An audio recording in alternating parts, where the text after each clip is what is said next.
नमस्कार। तो आज हम बात करने वाले हैं एक ऐसी किताब के बारे में जिसने सच में दुनिया भर में लाखों लोगों की जिंदगी बदल दी है। किताब का नाम है डॉक्टर जोसेफ मर्फी की the power of your subconscious mind. इसका जो कोर आइडिया है ना वो बहुत सिंपल लेकिन पावरफुल है कि हम सबके अंदर एक ऐसी शक्ति छिपी हुई है जो हमारी कल्पना से कहीं ज्यादा बड़ी है। कभी सोचा है कि ऐसा क्यों होता है कि कुछ लोग जिंदगी में इतनी आसानी से आगे बढ़ जाते हैं, सफल हो जाते हैं, जबकि दूसरे बस संघर्ष ही करते रहते हैं? या क्यों कुछ लोग हमेशा फिट और खुश रहते हैं, जबकि दूसरे बीमारियों और टेंशन से घिरे रहते हैं? किताब के मुताबिक इन सारे सवालों का जवाब कहीं बाहर नहीं, बल्कि हमारे अपने मन की गहराइयों में, हमारे अवचेतन मन में ही छिपा है। तो इस सफर में हम क्या क्या देखने वाले हैं? हम समझेंगे कि हमारे भीतर वो कौन सा खजाना छिपा है, हमारे मन की शक्ति असल में है क्या, और फिर हम सीखेंगे कि इस शक्ति को अपनी जिंदगी में धन, सफलता और बेहतर रिश्ते पाने के लिए इस्तेमाल कैसे करना है। तो हमारे भीतर ये कौन सा खजाना है जिसकी हम बात कर रहे हैं? देखिए, विचार ये है कि हम सबके अंदर एक असीमित शक्ति का, एक इन्फिनिट पावर का सोर्स है। बस हमें उसे पहचानना है और उसे इस्तेमाल करना सीखना है। इसे एक छोटे से उदाहरण से समझते हैं। सोचिए, एक लोहे का टुकड़ा है। वो शायद एक पंख भी ना उठा पाए, लेकिन अगर उसी लोहे के टुकड़े को मैग्नेटाइज कर दिया जाए, उसे चुंबकीय बना दिया जाए, तो वो अपने वजन से 10 गुना ज्यादा भार उठा सकता है। हम भी बिल्कुल वैसे ही हैं। जब हम अपनी भीतरी शक्ति को जगाते हैं तो हम आत्मविश्वास से भर जाते हैं और फिर कुछ भी हासिल कर सकते हैं। ठीक है, तो ये शक्ति काम कैसे करती है? इसके लिए हमें अपने दिमाग के अंदर झांकना होगा। हमारे मन के दो हिस्से हैं और ये दोनों मिलकर ही हमारी दुनिया, हमारी हकीकत बनाते हैं। और हमारे दिमाग की शक्ति का जो बंटवारा है ना, वो थोड़ा चौंकाने वाला है। देखिए, हमारी सिर्फ 10% शक्ति हमारे चेतन मन यानी कॉन्शियस माइंड के पास है, जबकि 90% शक्ति का एक विशाल भंडार हमारे अवचेतन मन यानी सबकॉन्शियस माइंड में छिपा है। और कमाल की बात यह है कि ज्यादातर लोग अपनी पूरी जिंदगी बस उस 10% के दम पर जीने की कोशिश करते हैं, ये जाने बिना कि असली पावर हाउस तो कहीं और है। इन दोनों के रिश्ते को समझने का सबसे अच्छा तरीका है कप्तान और जहाज का उदाहरण। हमारा चेतन मन, वो 10% वाला हिस्सा, वो है जहाज का कप्तान। वो सोचता है, तर्क करता है, विश्लेषण करता है और फैसले लेता है। और हमारा अवचेतन मन, वो है वो विशाल जहाज। वो कप्तान के हर आदेश को बिना कोई सवाल किए मानता है। उसे फर्क नहीं पड़ता कि आदेश अच्छा है या बुरा, जहाज बस उसका पालन करता है। तो सवाल यह है कि हम अपने इस जहाज को सही दिशा में कैसे ले जा सकते हैं। चलिए अब बात करते हैं उन प्रैक्टिकल टेक्निक्स की जिनका इस्तेमाल करके हम अपने अवचेतन मन को प्रोग्राम कर सकते हैं। देखिए, अपने अवचेतन मन तक अपनी बात पहुंचाने का एक सही समय होता है और सबसे शक्तिशाली समय होता है सोने से ठीक पहले के 5 मिनट। ये बहुत जरूरी है। इस वक्त हमारा चेतन मन, हमारा कप्तान, शांत हो रहा होता है और अवचेतन मन लगभग 95% तक एक्टिव होता है।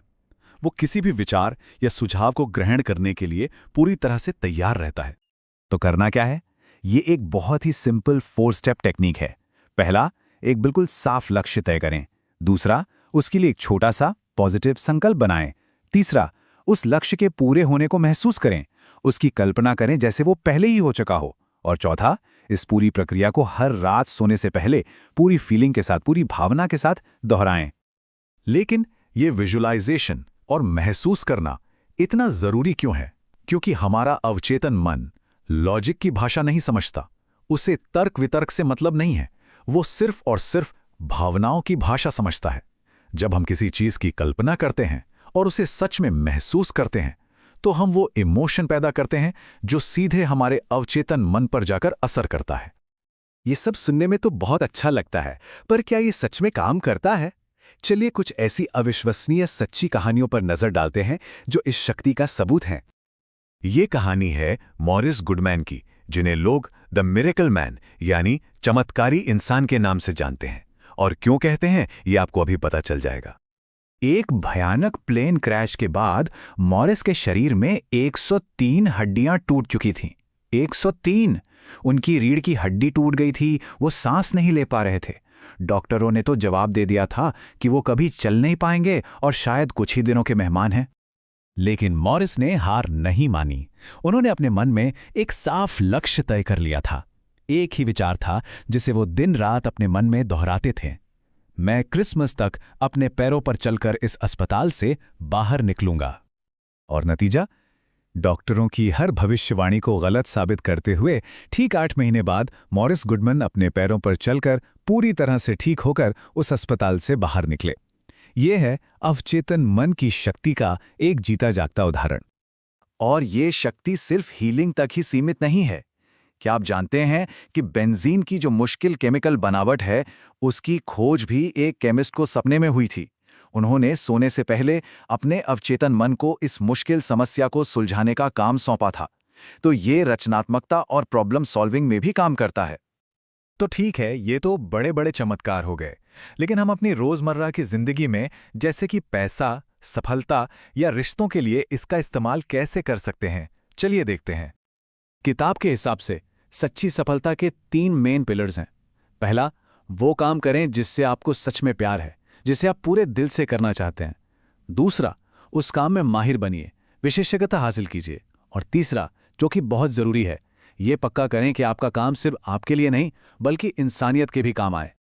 लेकिन एक सवाल आता है कि कई बार हमारे संकल्प या एफर्मेशंस काम क्यों नहीं करते? देखिए, अगर कोई ये कहता है कि मैं करोड़पति हूं, लेकिन उसका चेतन मन तो जानता है कि ये सच नहीं है, तो मन के अंदर एक लड़ाई, एक कॉन्फ्लिक्ट शुरू हो जाता है।